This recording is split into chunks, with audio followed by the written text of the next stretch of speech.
This is a preview of the KEF Q550 tower speaker. And I had these KEF LS50s hanging around here, so I thought, yeah, I'd just do a comparison because they're pretty close in price. The 550 is $1,200 a pair, and the LS50 is $15, but it's usually on sale for $13. So they're really close in price. They're both KEFs. They both have 5¼ inch Uni-Q drivers. That's where the similarities sort of end. But before I forget, at the end of this preview, I will do some mini music reviews at the end, so stay tuned.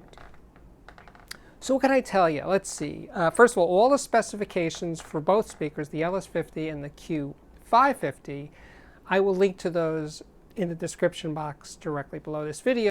So the LS50 is a strict two-way design with a Uni-Q driver. So it's got a 5¼ inch magnesium aluminum alloy mid-range woofer part of that Uni-Q driver, one driver there, and then there's an aluminum tweeter in the center.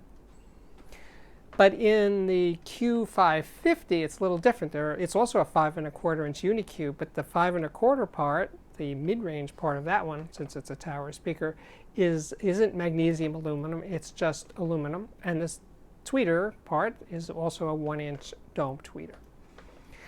But for the Q550, there's those three driver-looking things below. So two of those drivers are actually passive radiators, meaning they're not actually connected to the input of the speaker.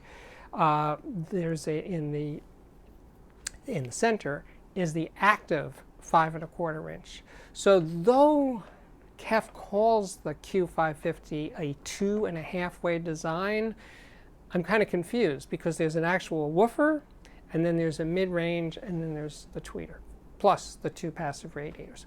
Confusing? Yes, I sense your confusion, and I empathize with your confusion because I'm a little confused too. But the details, they said they're going to get back to me with more details. They haven't yet, and this is a preview, and if I have any further explanation, I will put that in the actual Q550 review that will appear sometime next week. But okay, so the differences are pretty stark between the LS50 and the Q550. The LS50 is, first of all, a classic. It's been out since, I think, is it 2013 or 2012? It was my speaker of the year that it came out. The build quality of that cabinet is super solid, and the gloss finish is beautiful. It's really a piece of work. It's a beautiful industrial design. I think probably the best looking new speaker of the 21st century. Now the Q550, on the other hand, well, it's pretty stark, and my review samples, which I requested to be white, well, the white is kind of a vinyl finish, and it feels kind of vinyl-y, a little plasticky for my taste, especially for a $1,200 speaker. So you can get it in what they call satin white, and I do like white speakers, by the way.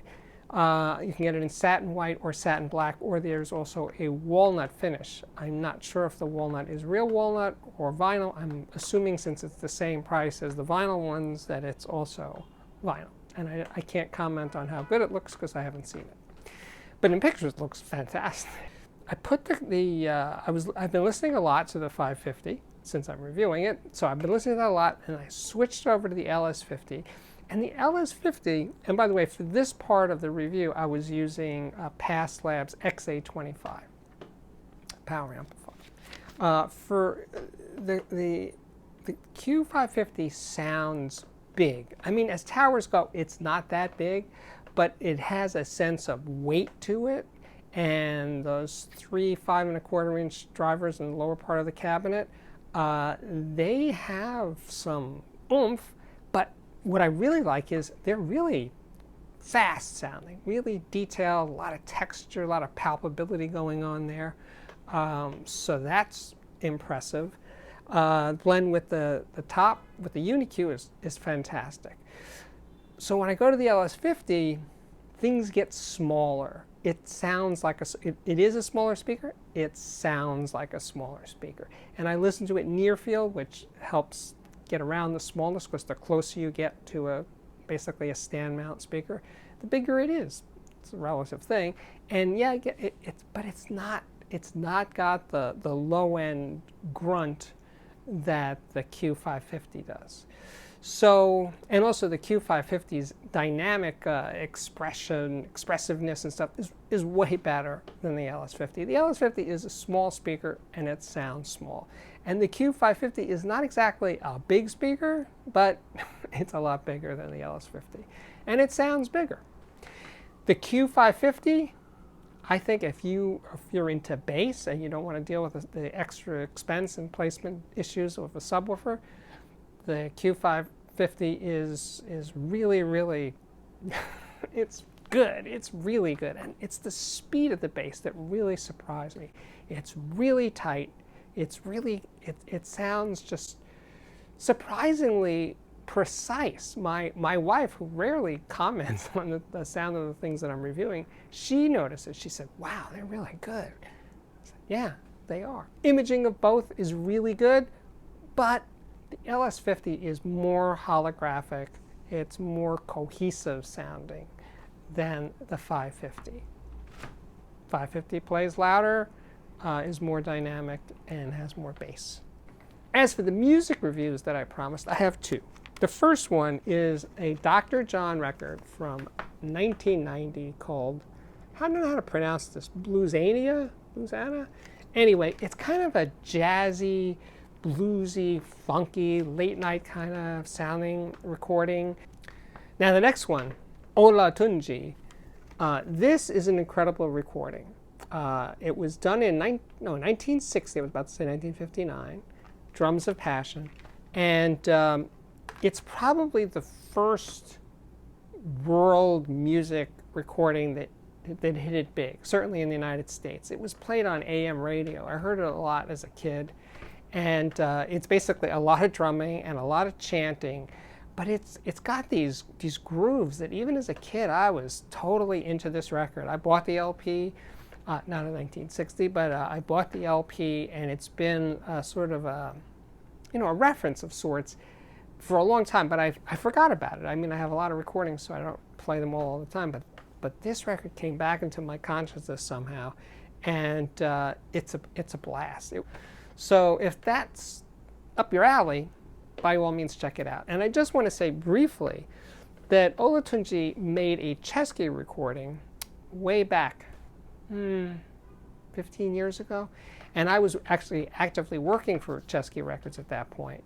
And I got to say, he was an old guy. He had a lot of his family, a lot of his grandchildren hanging out at this session, which was done not in a recording studio, but actually in a church on 20th Street in Manhattan. And the session had a great vibe to it. Every day, I think it was 3 days, we would start, all the musicians, the grandchildren, the recording crew would all hold hands and in a circle, and he would chant and do prayers and stuff. It was beautiful. It had this community feel to it that was just beautiful. And he was a sweet, sweet guy. And he put together a great band for that record, and the name of the band escapes me, but I will link to that directly below in the description box.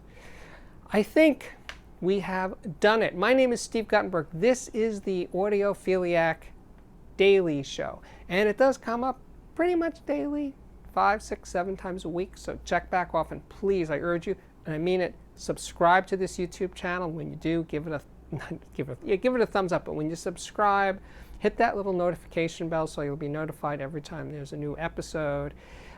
Share these videos if you like them. Again, I say that all the time, but I really do mean it. Retweet them, Facebook them, do whatever that your social media preferences are.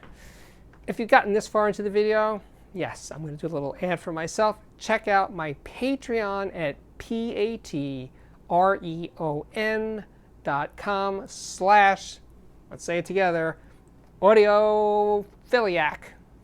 See you again real soon.